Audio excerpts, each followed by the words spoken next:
자, 오늘 우리가 읽은 본문 말씀은 우리 주 예수 그리스도께서 갈릴리 지역을 중심으로 해서 이제 마을과 해당해서 사역을 시작을 하셨습니다. 그런데 우리가 이 본문을 읽다 보면 굉장히 궁금한 그런 사항이 하나 나와요. 지금 이 본문에 등장하는 사람이 누구냐면 문둥병, 다시 말하면 나병이 걸린 사람이 예수님 앞에 나와가지고 나병을 고침받았어요. 문둥병을 고침받았는데 예수님께서 이 나병 환자에게 뭐라고 하냐면 네가 나병 나선 거, 문둥병 나선 것을 니네 동네 사람 또 오가는 사람한테 아무한테도 이야기하지 말아라. 그리고 나서 너는 모세에게 명한 예물을 드린 다음에 제사장으로부터 네 병이 나선 것을 확증을 받고 와라. 이렇게 우리 주님께서 말씀을 하셨어요. 그럴 때 여러분이 또한 내가 성경을 읽다 보면 아니 지금 우리가 예수님으로부터 은혜를 받았다든지 아니면 병고침을 받았다든지 아니면 더 큰 뭐 역사를 체험했다면 우리 상식으로는 얼른 가가지고 사람들한테 병든 사람한테 가가지고 아 예수님이 나를 병 고쳐주셨다고 빨리 좀 오셔보라고, 아 나 예수님한테 이런 은혜 받았다고 빨리 오셔보라고 이렇게 전도하면 얼마나 좋겠어요. 그죠? 근데 지금 우리 예수님은 병을 고쳐주놓고 너 아무한테도 이야기하지 마, 절대 이야기하면 안 돼, 지금 이렇게 말씀을 하셨어요. 그런데 이런 본문이 사복음서에서는 여러 번 등장을 해요. 이 본문을 읽을 때마다 나는 늘 생각했어요. 아니 어떤 사람은 주께서 너에게 행하신 큰 일을 가서 간증하라 이렇게 말씀을 하시고 왜 이런 사람이나 또한 다른 복음서에 나오는 다른 병자에게는 너는 절대로 병 고쳤다고 너희 마을 사람들한테 지나가는 사람한테 일단은 이야기하지 마라, 입 딱 다물고 있어라. 왜 그랬을까? 어떤 사람한테는 간증하라고 하고 어떤 사람한테는 말하지 말라고 했을까? 이런 그 부분이 굉장히 참 궁금하고 그것 때문에 성경을 많이 그렇게 읽게 되는 그런 계기가 된 것 같아요. 자, 오늘 본문 말씀을 조금 더 깊이 들어가면 오늘날 예수님께서 갈릴리 쪽 여러 회당이나 산을 다니면서 전국 복음을 증거하시고 많은 병든 자를 고치셨습니다. 그리고 나서 이제 어떤 한 마을에 막 들어가는 찰나예요. 마을로 막 들어가려고 하는 찰나에 한 병자가 예수님 앞에 딱 나타난 거예요. 그 병자가 누구냐면 바로 오늘 본문에 보면 12절 볼까요? 예수께서 한 동네에 계실 때 온몸에 나병 들린 사람이 있어 예수를 보고 엎드려 구하여 이르되 주여 원하시면 나를 깨끗하게 하실 수 있나이다 하니 그랬죠. 지금 예수님 앞에 찾아와서 엎드려서 자기 병을 고쳐달라고 하는 사람이 누구냐면 문둥병자예요. 여러분 문둥병 보셨죠? 문둥병이 지금 말하면 건선하고 좀 비슷해요. 그래서 처음에 빨갛게 이렇게 종기 같은 것이 나가지고 하얀 딱지가 앉아요. 앉으면서 이게 막 번져지면서 나중에 손가락이 떨어지고 귀가 떨어지고 머리가 하얀해지고 발가락이 떨어져갖고 나중에 온몸으로 균이 퍼져갖고 하얗게 덮어요. 옛날에 우리 교회 어떤 청년 하나가 있었는데요. 문둥병 비슷한 건선을 걸렸어요. 그런데 뭐 우리 마리아 권사님이나 우리 이국경 장로님 우리 신방대회를 한 10명씩 갖고 그 집을 막 3개월 6개월 1년 이렇게 작정기도를 했는데 머리에서 발끝까지 하얀해요. 그리고 고름 막 질질질 나고 사실상 그 집에 가서는 뭘 먹을 수가 없어요. 그냥 그 사람이 앉았다 일어서잖아요. 그러면 하얀 그 비듬 같은 비닐이요 까뜩해요. 그리고 막 진물이 줄줄줄줄 흐르고. 그런데 그보다 더 중한 병이 뭐냐면 바로 문둥병이에요. 문둥병은 마디마디가 전부 다 잘라져 없어지고 코도 뭉개져 버리고 사람의 형체가 없어지는 것이 바로 문둥병자죠. 그럼 문둥병자는 마을에 들어올 수는 없어요. 문둥병이 딱 걸리면 무조건 마을 밖, 집 밖으로 쫓겨나고 성 밖으로 쫓겨나고 사람하고 교제할 수도 없고 하나님 앞에 나올 수도 없고 그런 영원히 세상으로부터 분리가 되죠. 그러니까 이 세상의 병 중에서 가장 불쌍하고 가장 잔인한 병이 바로 문둥병이고 나병 걸린 자예요. 특별히 구약 성경에 보면 교만하고 하나님 앞에 저주를 받고 하나님이 영원히 네 예배도 네 찬양도 내가 너와 교제하지 않겠다 하는 그런 징계 중에서 최고의 징계가 뭐냐면 바로 여러분 알다시피 문둥병이에요. 미리암이 똑같은 주의 종이었지만 모세에게 대적을 했어요. 그러자 하나님께서 유괴 질서를 어겼다 해가지고 미리암을 문둥병으로 쳤을 때 미리암은 조그만한 문둥병이 들었음에도 불구하고 집 밖으로 쫓겨났다가 나으니까 돌아왔어요. 그러죠? 그뿐만 아니라 엘리사의 사환 게하시가 물질을 탐하다가 하나님 앞에 문둥병으로 맞아가지고 평생 그 가정이 문둥병으로 대를 이어가는 그런 저주를 받았어요.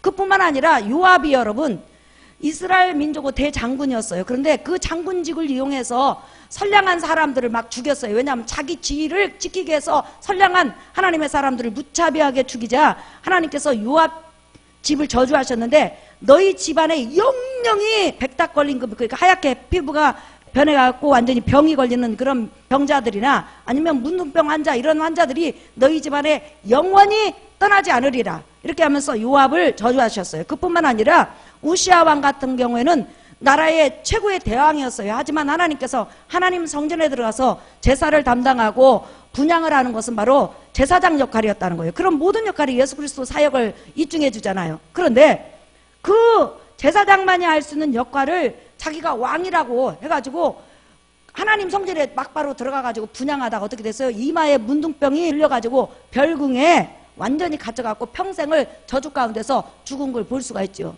그렇기 때문에 사실상 문둥병이라는 것은 이스라엘 백성의 머릿속에 하나님의 최고의 저주의 병이요 징계요 하나님이 저 사람을 버렸다고 생각을 하는 거예요. 그렇기 때문에 이스라엘 백성에게 있어서 문둥병자 모습을 보는 그 자체도 혐오스럽고 멀리하는 그런 병일 수밖에 없는 것이 바로 문둥병이었어요. 그런데 그런 자가 지금 우리 예수님 앞에 찾아온 거예요. 그렇기 때문에 마을 안으로 들어오지 않고 다른 복음서에 보면 이렇게 예수님께서 마을 그냥 완전히 안으로 들어온 것이 아니라 옛날에는 다 성이었으니까 그 마을에 들어오면서 이제 성 밖에서 이 문둥병자가 예수 그리스도를 만나게 된 거죠. 그러면서 예수님 앞에 오는데 이 문둥병자가 굉장히 믿음이 좋아요. 자, 여러분 보면 주여 주께서 나를 원하시면 깨끗게 하실 수 있나이다.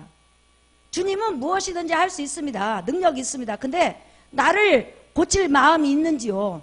난 하나님으로부터 저주받은 사람입니다. 근데 하나님께서 나를 고쳐서 이스라엘 백성으로 받아주시고 다시 성전에 나와서 하나님 앞에 예배를 드리면서 하나님을 가까이 할 수 있는 그런 특권을 주시려는지요. 주께서 원하시면 나를 깨끗게 하실 수 있습니다. 그때 우리 예수님께서는 그 믿음을 통하여서 13절 볼까요? 시작. 예수께서 손을 내밀어 그에게 대시며 이르시되 내가 원하노니 깨끗함을 받으라 하신대 나병이 곧 떠나니라. 그러니까 이 문둥병자 나병 환자가 가졌던 믿음은 굉장한 믿음, 온전한 믿음이라는 거예요. 그렇죠? 예. 그리고 예수님 사역을 시작함과 동시에 가장 먼저 이 문둥병자로서는 질병을 제일 먼저 치료받았어요. 예수님 초기에서 막 넘어갈 때니까.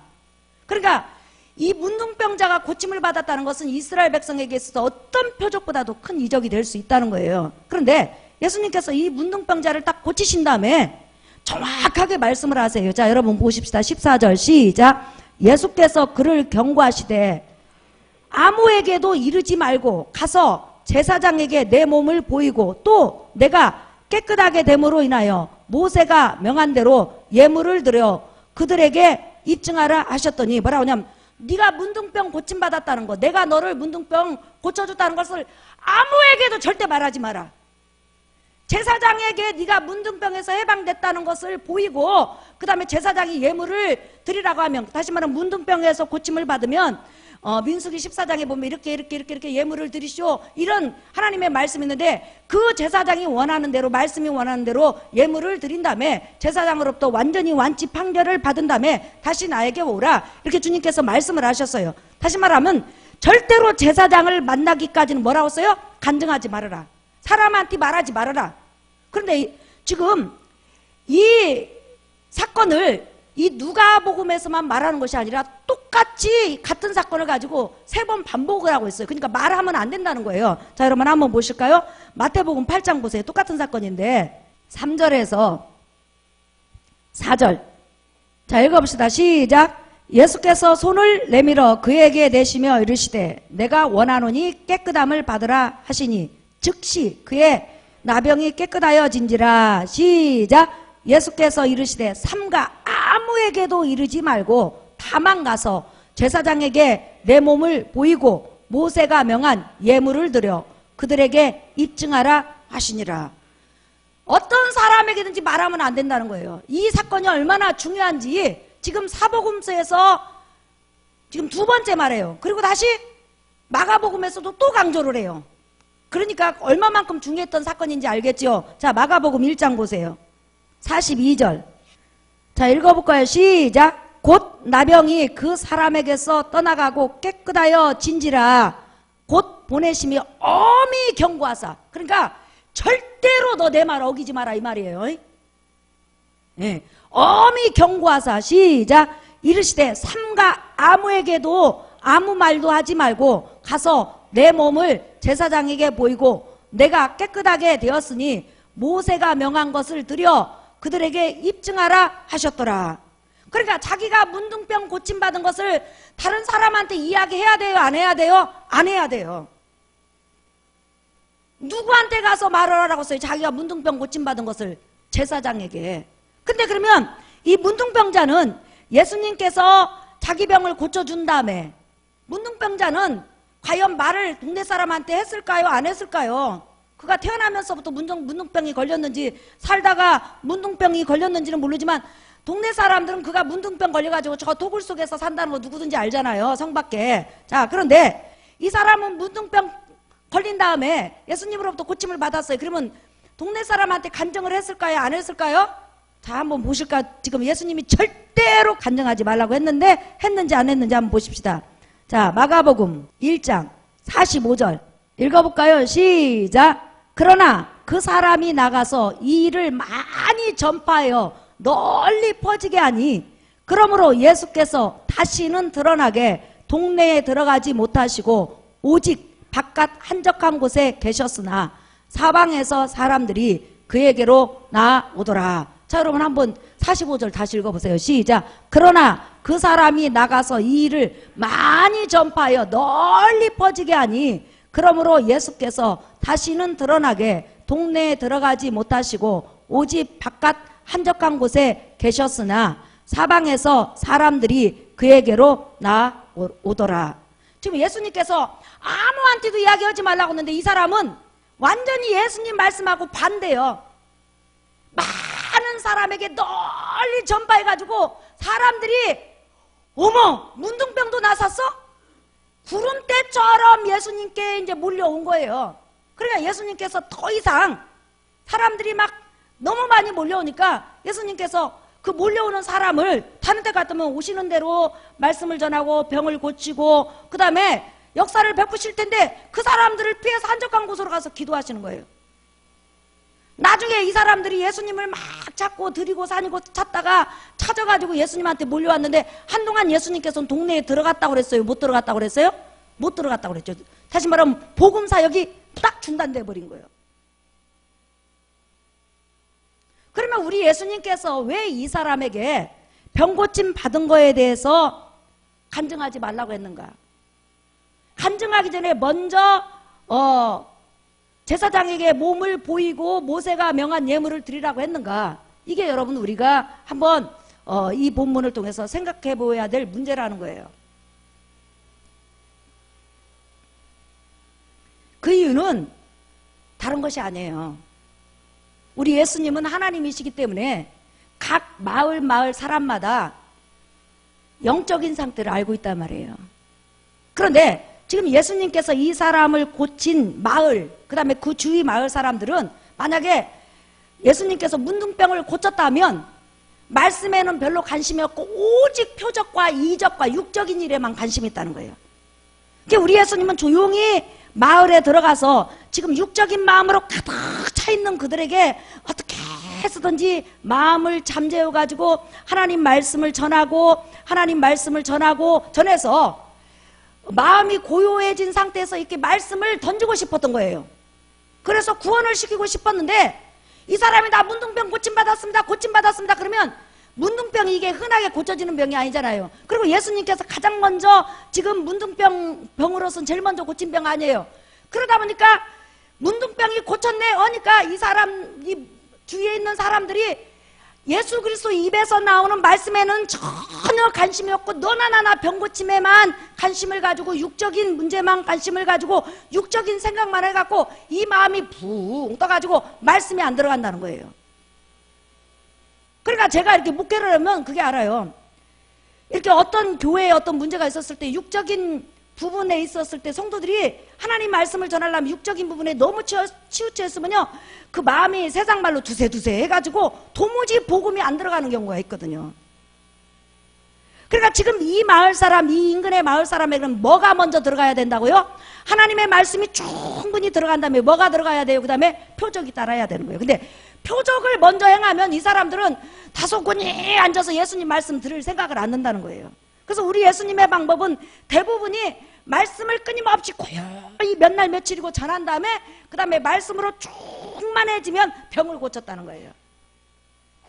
그래서 이 사람에게 지금 너는 절대로 네가 병 고침 받은 거에 대해서 지금 이야기하지 말고 제사장을 만난 다음에 하라. 그러면 제사장을 만난 다음에 어느 정도 세월이 흘렀는지 여러분 한번 잠깐 보실게요. 이 사람이 지금 어디에 살고 있냐면 갈릴리에 살고 있어요. 그러면 제사장을 만나러 가서 하나님 앞에 제사를 드리려면 제사는 어디서만 드리죠? 옳지, 예루살렘 성전에서만. 그러면 이 사람이 병이 고침받았으니까 빨리 가야 3일에서 4일 걸릴 거라는 거예요. 예루살렘 성까지 가려면. 이 사람이 예루살렘 성 안으로 들어갈 수는 없어요. 성전이 있기 때문에. 성에 많은 사람이 살고 있지만 성 밖에 딱 이제 도착을 해야 된다는 거예요. 그러면 성에 딱 도착하잖아요. 그러면 민수기 14장 잠깐 보겠어요. 도표 좀 보여주세요. 문둥병 걸린 사람이 문둥병 낫은 그런 그 예식을 반드시 하나님 앞에 하라고 그랬어요. 잘 보겠어요.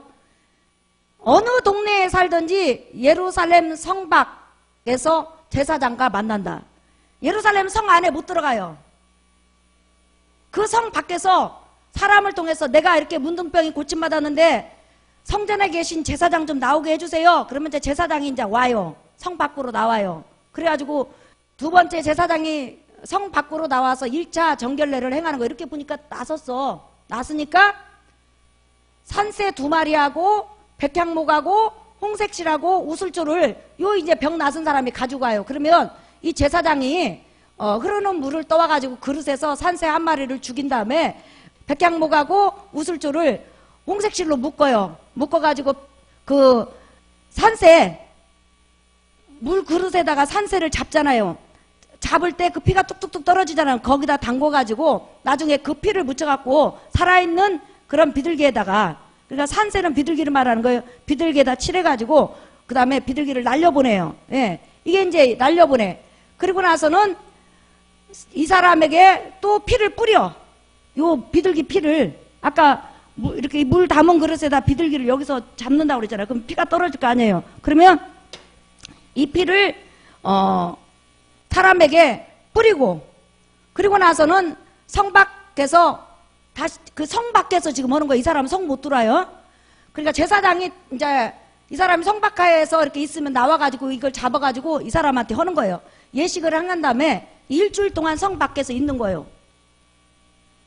일주일 동안 그 비둘기 뿌린 피 이렇게 해가지고 일주일간 이제 정결해지도록 있어요. 그리고 일주일째가 딱 된다. 자, 넘겨보세요. 그러면 일주일이 되면 이제 목욕을 하고, 그리고 나서 이제 8일째 되는 날 성 안에 성전으로 와서 제2차 제사를 드리는 거예요. 1차 제사는 성 밖에서 드리고 2차는 따라합시다. 하나님 성전에서 드린다. 하나님 성전에서 드린데 양으로 속건제를 드리되 속건제 드린 양의 피를 문둥병 걸린 자의 오른쪽 귀, 오른쪽 엄지, 오른쪽 발에다 발라.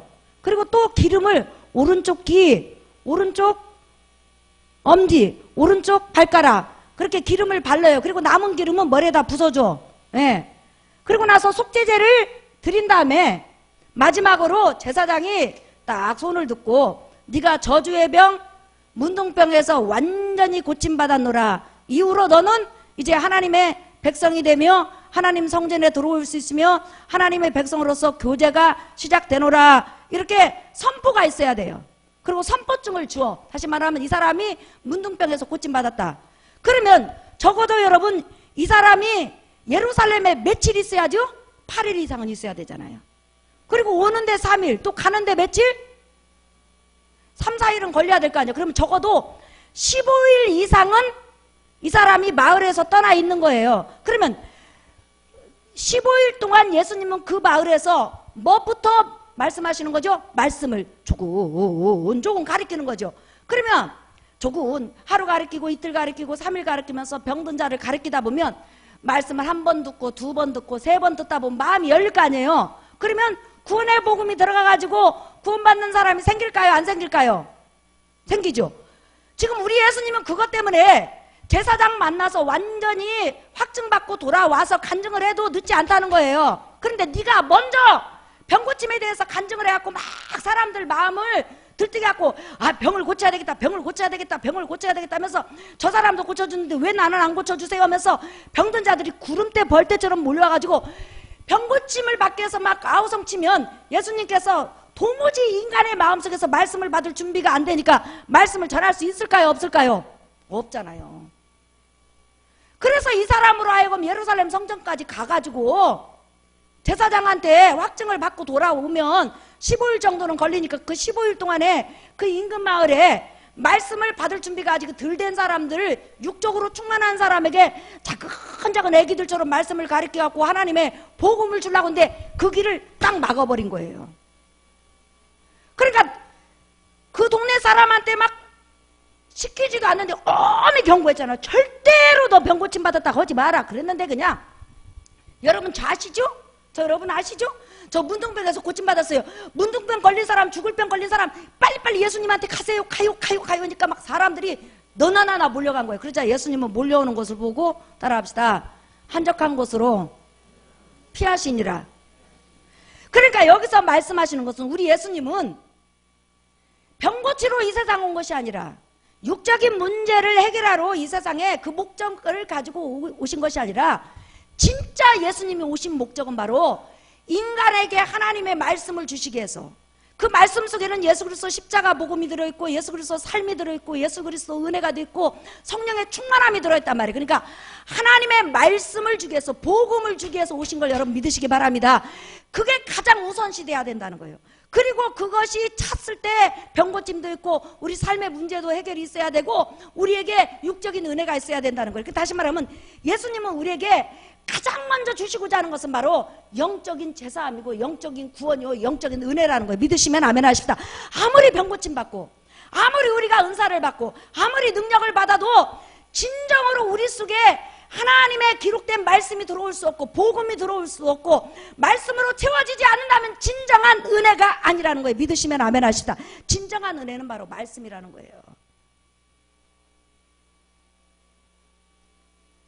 그러니까 우리 주님께서 도무지 말씀을 받을 준비가 안 된 거예요. 그냥 오로지 육적인 것으로 가득 찬 거예요. 우리가 요한복음 6장에 보면 예수님께서 베세다 광야에서 수만 명에게 여러분 말씀을 가리키고 나중에 이제 병든 자를 치료하셨어요. 그러고 나서 이제 떡을 만들어 줬잖아요.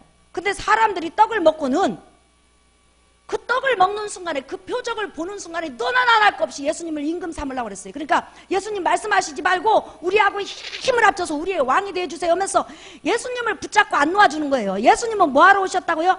하늘의 천국 복음 성경을 해석해 주러. 구약 성경을 그들이 납비로부터 여러분 납비 학교를 나오면 구약 전체를 다 외워요. 지금도 이스라엘 백성은 납비 학교를 나오는 사람은 전부 다 구약 성경을 외워요. 그들은 신약 성경을 안 보니까 이 메시아 예수님이 안 왔다고 생각을 하는 거예요. 구세주가. 그 납비 학교를 나온 사람은 무조건 구약 성경을 다 외워요. 그런데 그들이 끊임없이 구약 성경 말씀을 듣고 들었다 할지라도 예수 그리스도 십자가 복음을 듣지 못하고 성경을 제대로 해석받지 못했으니까 얼마나 그들이 말씀에 무지하냐는 거예요. 여러분 10시간 기도하면 못하고 100시간 기도하면 뭐예요? 하나님의 말씀이 내 속에 체계적으로 그 말씀이 나에게 기둥이 되고 뿌리가 되고 그 말씀이 나를 붙들어야만 진정한 하나님의 사람이라는 거예요. 그때 기도에 힘이 있는 거예요. 기도에 능력이 있는 거예요. 그러니까 우리 주님께서 지금 이 본문을 통해서 하시고자 하는 말씀은 뭐냐면 바로 가장 위대한 능력, 가장 주님을 사랑하는 능력, 가장 주님이 우리에게 주시고자 하는 능력과 은혜는 바로 말씀이라는 거예요. 말씀을 통해서 그분이 우리에게 역사하시고, 말씀을 통해서 우리를 세워가시고, 말씀을 통해서 치료하시고, 말씀이 있어야만이 기도의 능력과 은혜가 역사하고 그 다음에 영분별이 되는 거예요. 믿으시면 아멘 하십시다. 그러니까 말씀이 얼마만큼 중요하냐는 거예요. 그러니까 이 본문 말씀에서 지금 우리 예수님께서도 말씀하신 것이 바로 이거예요. 자, 요한복음 결론이에요. 보세요. 요한복음 6장. 요한복음 6장 60절 한번 보십시다. 읽어볼까요? 시작. 제자 중 여럿이 듣고 말하되 이 말씀은 어렵도다. 누가 들을 수 있느냐 한데, 자, 66절부터 시작. 그때부터 그의 제자 중에서 많은 사람이 떠나가고 다시 그와 함께 다니지 아니하더라. 예수께서 12 제자에게 이르시되 너희도 가려느냐? 시몬 베드로가 대답하되 주여, 영생의 말씀이 주께 있사오니 우리가 누구에게로 가오리까? 우리가 주는 하나님의 거룩하신 자인 줄 믿고 알았사옵나이다. 시작. 예수께서 대답하시되 내가 너희 12를 택하지 아니하였느냐? 그러나 너희 중에 한 사람은 마귀니라 하시니 이 말씀은 가롯 시몬의 아들 유다를 가리키심이라. 그는 12 중에 하나로 예수를 팔자더라. 자, 예수님께서 보리떡 5개와 물고기 2마리로 표적을 일으키면서 하나님의 놀라운 영광을 베풀었어요. 그리고 나서 영적인 말씀을 시작한 거예요. 내 살을 먹어라, 내 피를 마셔라. 그러면서 영적인 깊은 말씀을 성경을 해석하기 시작했어요. 그때 사람들이 뭐라고 하냐면 너무 말씀이 어렵다. 그냥 육적으로 병 고치고 육적인 말씀을 했을 때는 사람들이 구름대처럼 모였는데 내 피를 먹어라, 내 살을 먹어라, 내가 하늘에서 온 것은 내 아버지 뜻을 행하러 왔느니라, 막 이런 영적인 말씀을 하니까 그때부터 사람들이 듣기 싫어하는 거예요. 듣기 싫어하면서 너무 어렵다. 그러면서 하나 둘 전부 다 물러나가기 시작했어요. 그때 예수님께서 제자들에게 너희도 가려느냐? 그때 예수님의 제자 베드로가 영생의 말씀이 주께 있사온데 우리가 어디 갑니까? 우리는 하나님이 우리에게 하나님의 말씀을 우리에게 들려주시라고 주님을 보내신, 하나님이 보내신 거룩한 자인 줄 우리는 알고 믿습니다. 그랬을 때 예수님께서 너희 중에 이렇게 내게 하나님의 말씀이 있어서 너희에게 말씀을 전해주는 것으로 믿고 내 입에서 어떤 말씀이든지 나오면 그 말씀을 받아들이려고 하지만은 가룟 유다는 그것이 아니다. 이것을 정확히 이야기를 했단 말이에요. 사랑하는 성도 여러분, 그러니까 우리가 신앙생활하면서 가장 중요히 여겨야 될 것이 뭐냐면 바로 예배 시간의 말씀이에요. 그러니까 말씀을 전하는 주의 정도 정확히 신구약의 근거에서, 배경에 근거해서 하나님의 말씀을 증거해야 되지만, 여러분도 예배 시간에 그 어떤 것보다도 가장 소중하게 여겨야 될 것이 바로 영적인 말씀, 살아있는 말씀, 본문을 해석하는 말씀을 사모해야 될 줄 믿습니다. 그 말씀을 여러분이 받아들일 때 성령이 역사하고 영분별이 오고 그 말씀을 통해서 역사가 일어나는 거예요. 그러면서 여러분이 기도를 하다 보면 성령의 음성도 듣고 때로는 환상도 보게 되고 또 때로는 하나님의 성령과 깊은 교제를 할 수가 있죠. 저는 하루에 어떤 때는 성령님을 200번도 찾아요. 성령님 도와주세요. 성령의 음성 들리죠. 지금까지 수십 년을 성령과 교제를 했으니까 성령님 이렇게 하면 어떻게 할까요? 저렇게 어떻게 할까요? 설교를 이렇게 했는데 도무지 맥락이 안 잡힙니다. 그러면 갑자기 구약 많이 읽었던 그 말씀이 팍 떠올라요. 그러면 그 말씀을 찾아가지고 다시 그 말씀의 배경을 보는 거예요. 구절 하나인데도. 그러니 시간이 12시간도 갔고 14시간도 가고 24시간도 간단 말이에요. 사랑하는 성도 여러분, 이렇게 가장 중요한 것이 바로 하나님의 말씀이라는 거예요. 여러분이 말씀을 통해서 주님을 깊이 만나는 은혜가 있기를 예수의 이름으로 축원합니다. 자, 그러니까 이 사람은 예수님의 사역을 여러분 방해했을까요? 안 했을까요? 방해했죠. 엄청난 방해를 했죠. 주님이 그 동네에 들어가지를 못했잖아요. 나중에 주님께서 산에 있으니까 사람들이 찾다 찾아가지고 주님을 찾아오잖아요. 이 많은 사람에게 얼마나 피해를 주냐는 거예요. 그러니까 우리가 신앙생활 하면서 우리 갈릴리 교회가 기도하면서 가장 추구해야 될 것이 뭐냐면 육적인 봉사도 중요하고 육적인 선한 일도 중요하고 은사도 중요하고 병고침도 중요해요. 그러나 가장 중요한 것은 말씀, 영적인 말씀이에요. 믿으시면 아멘 하시다. 그게 가장 중요하다는 거예요. 다른 거 다 있어야 돼요. 그러나 가장 중요한 것은 말씀이에요. 아무리 여러분 교회가 사람이 많이 모여도 살아있는 영적인 말씀, 성경을 예수 그리스도를 중심으로 해서 성경을 해석해 주지 않는다면 그건 죽은 교회예요. 교회는 살아있는 말씀, 영적인 말씀이 있어야 된다는 거예요. 그래서 항상 교회를 여러분이 기도하시고 목자를 기도하시고 여러분 심령이 하나님의 말씀으로 충만해져서 그 말씀이 여러분을 이끌어가고 기적을 일으키는 은혜가 있기를 예수의 이름으로 축원합니다. 우리 복음성가 347장 찬양하겠습니다.